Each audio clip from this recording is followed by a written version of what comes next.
Hi friends, எல்லோரும் எப்படி இருக்கீங்க? இப்போ நீங்கள் ஸ்க்ரீனில் பார்க்குறவங்க டாக்டர் திவ்யா மேம். இவங்க ஒரு பொதுநல சிறப்பு மருத்துவர். கோவை சூலூரில் திவ்யா கிளினிக் சென்டர் ரன் பண்ணிகிட்ருக்காங்க. நம்மளுடைய சேனலுக்காக இவங்க சிறப்பு பேட்டியும் லைவும் கொடுக்க இருக்கிறாங்க. வர்ற 24ஆம் தேதி திங்கட்கிழமை மதியம் 2 மணிக்கு மேம் லைவாக வர்றாங்க நம்ம சேனலில். உங்களுடைய கேள்விகள் எதுவாக இருந்தாலும் சரி, லைவில் காண்டாக்ட் நம்பர் கொடுப்போம், நீங்கள் கேட்டு தெரிஞ்சுக்கலாம். பெண்களாகிய நம்மளுக்கு ஏதாவது பிரச்சனைகள் வந்த பிறகு தான் டாக்டரை போய் பார்ப்போம்.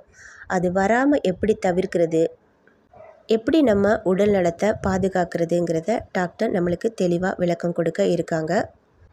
பெண்களாகிய நம்மளுடைய ஆரோக்கியம் நம்ம முழு குடும்பத்தையும் ஆரோக்கியமாக வச்சுக்கிறதுக்கு உதவும். மறக்காமல் வர்ற திங்கட்கிழமை மதியம் லைவையும் பாருங்கள். உங்களுக்கு உள்ள சந்தேகங்களையும் கேட்டு தெரிஞ்சுக்கலாம். தேங்க்யூ.